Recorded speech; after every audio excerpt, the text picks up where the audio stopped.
Hemelse Vader, U woord sê vir ons, U woord leer vir ons, dat U die wêreld so lief gehad het, dat U elkeen van ons so lief gehad het, Here, dat U U seun gegee het, dat U hom aarde toe laat kom het, mens geword het, tussen ons laat kom woon het, en U woord sê, elkeen wat in hom glo, sal nie verlore gaan nie, maar die ewige lewe beerwe. Die gebed van ons hart is, Here, dat U vir ons in hierdie Kerstyd op 'n besonderse manier kom aanraak het. Dat U ons op 'n besonderse manier kom ontmoet het, U woord oopgemaak het, en ons kom opnuut vervul het met U goddelike teenwoordigheid deur U Heilige Gees. Bind ons in 'n band van Jesus liefde saam. Ons bid dit in die mooiste naam wat ons ken, Jesus Christus, die Seun van die lewende God. Amen. Ek wil sommer net die Kers ook aansteek, as 'n herinnering dat Jesus Christus gebore is, as 'n herinnering dat hy sê in sy woord, dat onthou dit, ek is by julle, met julle, tot by die volleinde.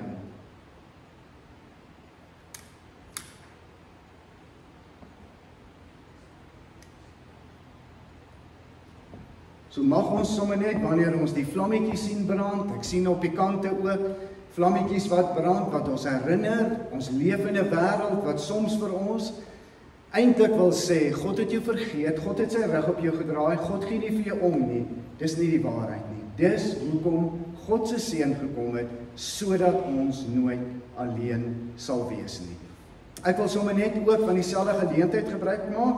Ons afkondiging het ons nou al vandat Marinda met verlof is, hy het hom so ver vooruit gemaak, tot die 5de Januarie, wanneer sy gaan begin werk, maar in die tussentyd, op die verjaarsdag, luister, dit stop ons nou nie, so, as daar mense is wat verjaar in hierdie tyd, is julle welkom, hou jou hand in die lug, dan gaan Ian jou kom bedien, daar met die heerlikste sjokolades.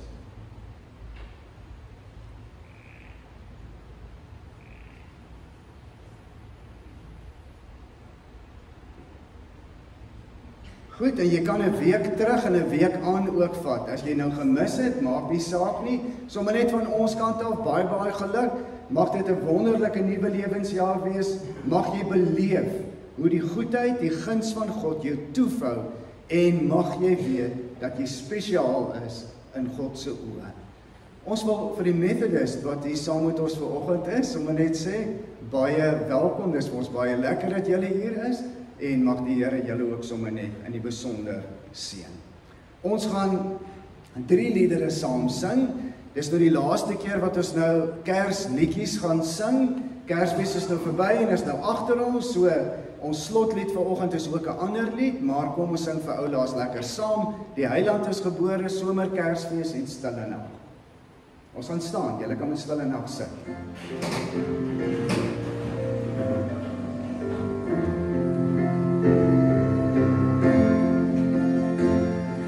Die Heiland is gebore, soos eeuwig reeds voorspel.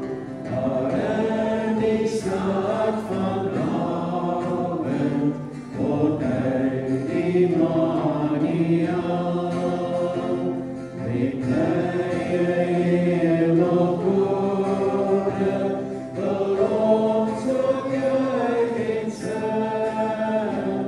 Ons Heiland is gebore, dis hy wat redding bring. Die dag op die wêreld, Jesus Christus hier, uit wie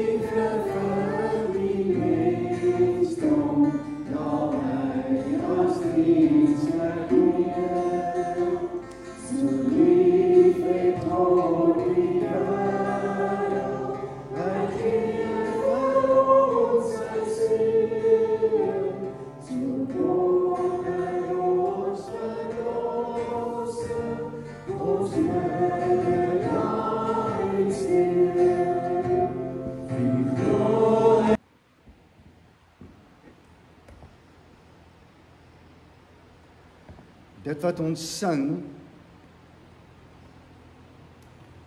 is mos ook dit wat ons glo. En ek wil hê dat ons nie net sal sing van dat Jesus gebore is en elkeen wat in hom glo, dat ons vergewe is en gered is en versoen is nie, maar ons bely dit mos ook. Ons sê dit met ons monde ook. En ek wil hê dat ons hardop saam belydenis van ons geloof doen wanneer ons hierdie woorde saam met mekaar sê. Ek glo in God die Vader, die Almagtige, die Skepper van die hemel en die aarde, en in Jesus Christus, sy eniggebore Seun, ons Here, wat ontvang is van die Heilige Gees, gebore is uit die Maagd Maria, wat gelei het onder Pontius Pilatus, gekruisig is, gesterf het en begrawe is, en ter helle neergedaal het, wat op die 3de dag weer opgestaan het uit die dode, wat opgevaar het na die hemel, en sit aan die regterhand van God, die Almagtige Vader, van waar hy sal kom om te oordeel, die wat nog lewe en die wat reeds gesterf het. Ek glo in die Heilige Gees. Ek glo aan 'n heilige, algemene Christelike kerk, die gemeenskap van die heiliges, die vergewing van sondes, die opstanding van die vlees en 'n ewige lewe. Amen. Ons gaan saam lees uit Lukas 2 vanaf vers 8. Lukas 2 vanaf vers 8, wat gaan oor die skaapwagters en die engel wat by die skaapwagters aangekom het vir hulle hierdie goeie boodskap gebring het. By vers 8 staan daar was skaapwagters in daardie omgewing wat in die oop veld gebly het en in die nag oor hulle skape wag gehou het. Met een staan daar 'n engel van die Here by hulle, en die glans van die heerlikheid van die Here het rondom hulle geskyn. Hulle het baie groot geskrik. As hulle terugdink aan Kersdag se preek, wat ons nog gegaan het oor die lig, hierdie helder lig wat daar is, toe sê die engel vir hulle, moenie bang wees nie, want kyk, ek bring vir julle 'n goeie tyding van groot blydskap, wat vir die hele volk bestem is. Vandag is daar vir julle in die stad van Dawid die Verlosser gebore, Christus die Here. En dit is vir julle die teken. Julle sal 'n kindjie vind wat in doeke toegedraai is en in 'n krib lê. Skielik was daar saam met die engel 'n menigte engele uit die hemel wat God prys en sê: Eer aan God in die hoogste hemel en vrede op aarde vir die mense in wie hy 'n welbehae het. Nadat die engele van hulle af weggegaan het, na die hemel toe, sê die skaapwagters vir mekaar: Kom ons gaan reguit Bethlehem toe, om te sien wat gebeur het, soos die Here dit aan ons bekend gemaak het. Hulle gaan toe haastig daarheen en kry vir Maria en Josef en die kindjie wat in die krib lê. Toe hulle hom sien het hulle vertel wat oor hierdie kindjie aan hulle gesê is. Almal wat dit gehoor het was verwonderd oor wat die skaapwagters hulle vertel het. Maria het alles wat gesê is onthou en telkens weer by haarself daaroor nagedink. Die skaapwagters het toe teruggegaan, terwyl hulle God loof en prys oor alles wat hulle gehoor en gesien het. Dit was alles net soos dit vir hulle gesê is. Tot sover.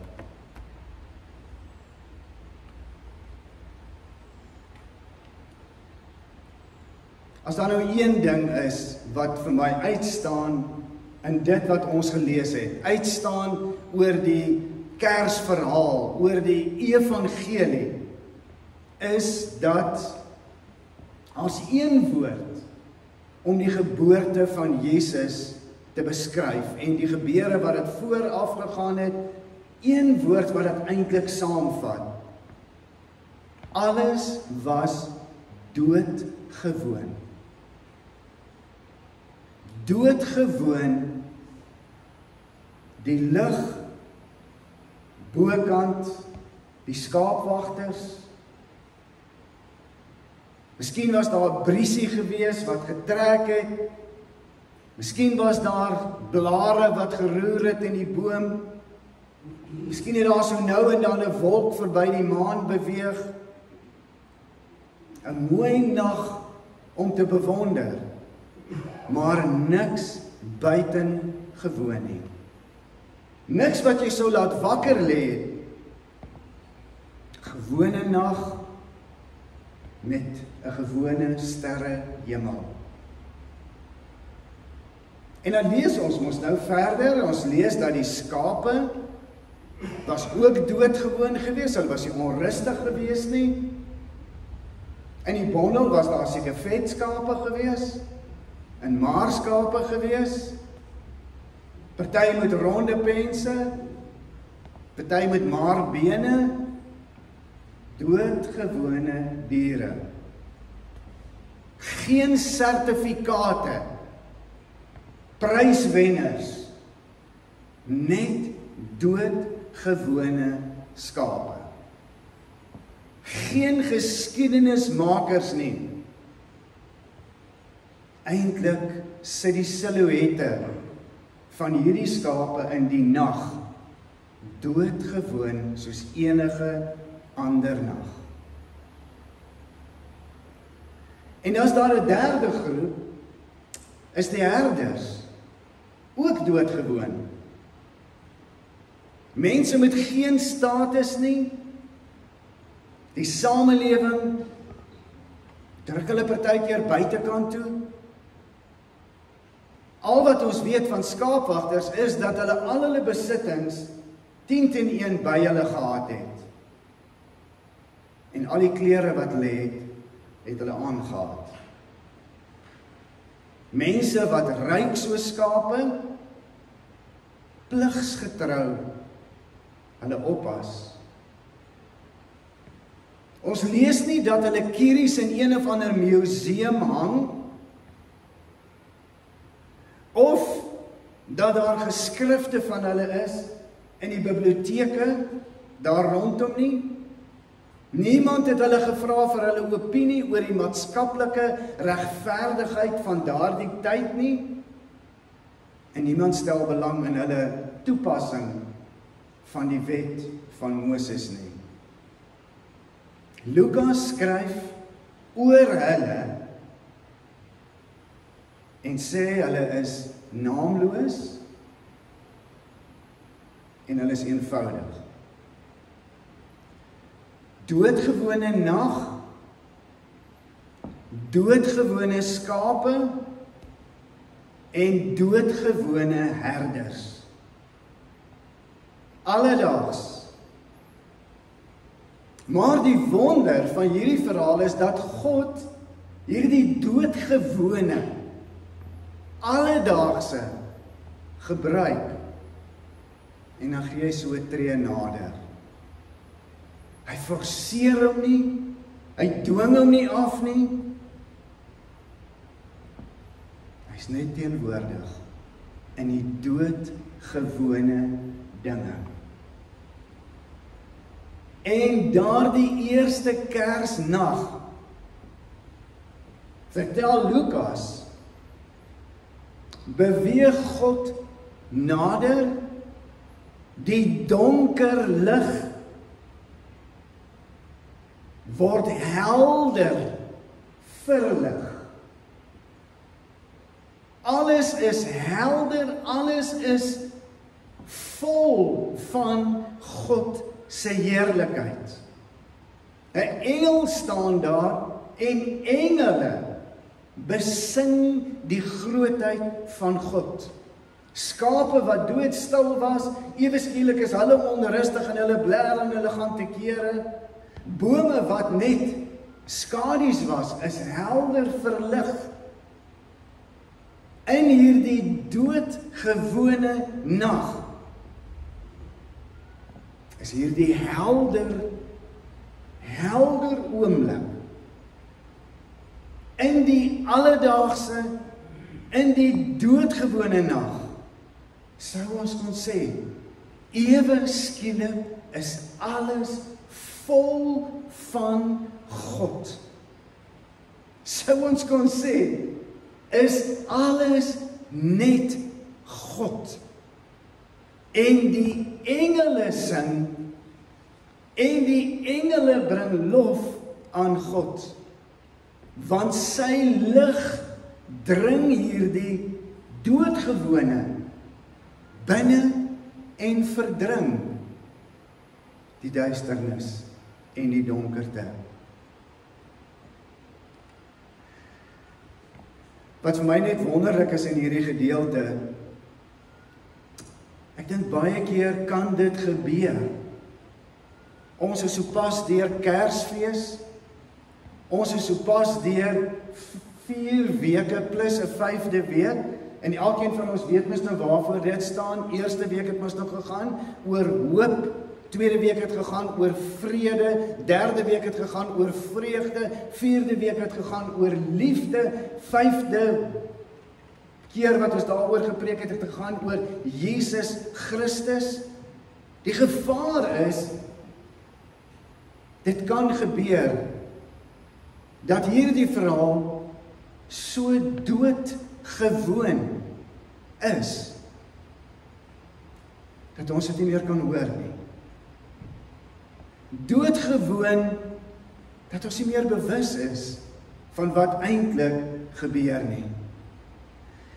Ek wil uit 'n ander hoek begin en ook vertel van doodgewoon en nie besef waartoe God in staat is nie. Ons lees in die Bybel byvoorbeeld dat Moses mos ook skape opgepas het. Moses weggekruip het. Moses eenkant was en dan stuur God hom, roep hy hom en sê hy moet gaan. En dan sê hy, maar hy kan nou nie eers praat nie, hy kan nie dit doen nie. En wie sal hy nou sê, wie het hom nou gestuur na hierdie, en dan doen God hierdie wonderwerk met doodgewoon. Hy sê, vat jou kerie en gooi hom op die grond. En dan word hierdie kerie mos, die slang, en as jy hom weer aan sy stert vat, dan is dit weer 'n kerie. En met hierdie kerie gee God deur hom, hierdie doodgewone mens, opdrag dat die see sal oopgaan, doodgewone mens, doodgewone kerie, gee God water uit 'n rots uit en lei God sy volk uit Egipte uit. Ons lees ook van 'n man wat langs die pad gesit het. Doodgewone man, doodgewone dag. Jesus het doodgewoon daar verbygestap en hierdie man sê, help my, ek wil sien. En dan vat Jesus doodgewone water of spoeg, lekker grillerig, doodgewoon, maak modder, druk dit op sy oë en sê, gaan was jou af.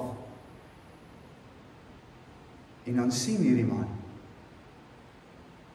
doodgewoon, niks vermoedend, as nie een of ander slag en dan gebeur hier iets nie, doodgewoon. 'n laaste voorbeeld, hoor ons en lees ons ook van 'n skaapwagter, wat aanmeld en sê, ek het 'n slingervel en ek het 'n klip. En een ding weet ons mos nou, jy klim nie met 'n tandestokkie by 'n leeu in nie. Jy gaan hom net nie dood kry nie. Hy gaan verseker vir jou dood kry. En jy gaan maak nie oorlog met 'n waterpistool nie. Dit gaan nie werk nie. En jy betree nie die wêreld van 'n reus met 'n slingervel en 'n klip nie. Broers en susters, miskien kan ons iets leer by die doodgewone wat gebeur doodgewone dinge, die kierie, die klippies, die spoeg of die water. Hulle het nie gekla nie, hulle het nie geredeneer nie, hulle het nie God se wysheid bevraagteken nie, hulle het nie 'n ander plan voorgestel nie. Hulle het nie vir die Here gesê, jy moet liewer so maak of sis maak nie. Hulle het nie vir die Here voorgeskryf. Hulle het glad nie geredeneer en gesê, op Kersdag, engele kan nie sing nie, en Messias se lê nie in 'n krib nie.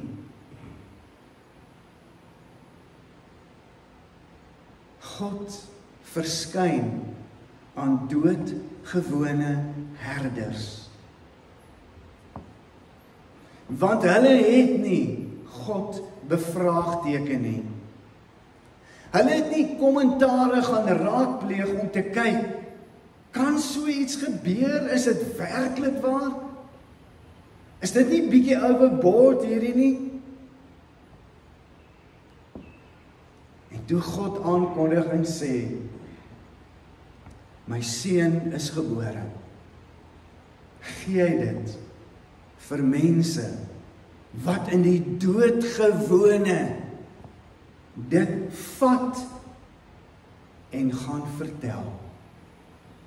Wat in die doodgewone oorweldig is en reguit na Josef en Maria toe gaan en gaan sê, die eerste getuienis oor Jesus wat gebore is, het van doodgewone skaapwagters gekom.